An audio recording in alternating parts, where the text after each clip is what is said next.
Sir আপনারা কত প্রকারের এইখানে কাবাব বানান? কাবাব বানাই, শিক কাবাব, চিকেন তান্দুরি, আর বিফ। বিফটা আপাতত উঠাই নাই, উড়াবো। কাবাব আছে, শিক কাবাব আর চিকেন তান্দুরি। আপনার সেল কেমন হয়? হ্যাঁ, ইনশাল্লাহ ভালোই হয়। ইনশাল্লাহ মনে করেন নর্মালি 8, 9, 10। 8, 9, 10। আচ্ছা, মনে করেন আমাদের দেশে তো বেকারত্বের মানে একটা ভালো একটা আছে। যদি কেউ শুরু করতে চায় এই ব্যবসাটা, তাহলে কেমন টাকা নিয়ে শুরু করতে পারবে আর কি? না দেখেন, আমার টাকা না, যা দোকান যা যেটা করে হ্যাঁ এটা পাইবে। এখন কোনো টাকা দিয়ে করা কিছু নেই।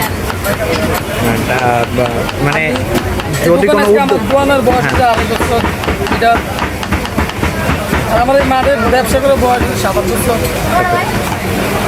আপনারা শুধু কি কাবাবই তৈরি করেন নাকি আপনাদের অন্য কোনো আইটেমও আছে? কাবাব, সাথে লুচি আছে, পরোটা। কাস্টমারের চাপ কখন বেশি হয়? আমাকে মনে করেন টাইম সকাল ধরেন বিকালে 4টা বাজে একটা বেচা কিনি টুকটাক হয়, আবার সন্ধ্যাকালে আবার 7টা কালে আলার মতো মাছ। আচ্ছা, আমি যেটা জিজ্ঞাসা করছিলাম মানে একটা মানে মানুষ যদি এই ব্যবসাটা করতে চায় তাহলে কেমন পুঁজি নিয়ে নামলে সেই ব্যবসাটা স্টার্ট করতে পারবে বা শুরু করতে পারবে? বুঝে হ্যাঁ কয় টাকা একটা ব্যবসা করলে কয় টাকা খাটাতে পারবে এটা হ্যাঁ বুঝতে। মানে মানে মোটামুটি শুরু করা যায়, মানে র্যান্ডম একটা আছে না যে এরকম একটা অ্যামাউন্ট, একদম সর্বনিম্ন যে অ্যামাউন্টটা, এটা নিয়ে শুরু করলে মোটামুটি আগাইতে পারবে? আগাতে পারবে কি মনে করেন আমরা যদি নতুন দোকান, একটা দোকান 1-1.5 লাখ টাকা পর্যন্ত কিনা যায় দোকান। আচ্ছা আচ্ছা। তো মনে করেন এই ধরনের আমরা যার চালান আছে কিছু ক্যাশ করালে ব্যবসা করে খেতে পারবো।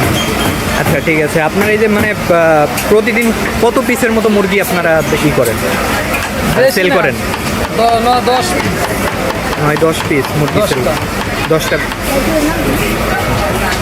10টা বা শুক্রবারে 15টা। আচ্ছা, আপনার দোকানটা কোথায় যদি একটু বলে দিতেন? আমার দোকান সাবান নবীনগর পল্লী বিদ্যুৎ জামাত। আপনার নামটা ভাইয়া? আমার নাম Suja. Thank you so much.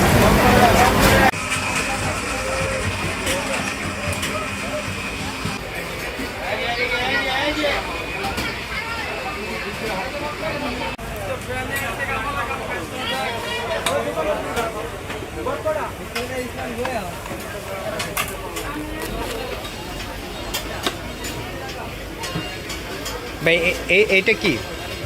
এটা হলো বর্ডার টিক্কা। বর্ডার টিক্কা, এটা কত করে পিস? 10 টাকা। আর এটা রোল? এটা 20 টাকা। এটার মধ্যে কি দেন? বর্ডার আছে, টিক্কা আছে, আমার পছন্দ হয়েছে। আর এটা বট কত করে প্লেট বলছেন? এটা 50 টাকা। 50 টাকা প্লেট। সাথে কি থাকতেছে? রুটি? পরোটা আছে। আচ্ছা।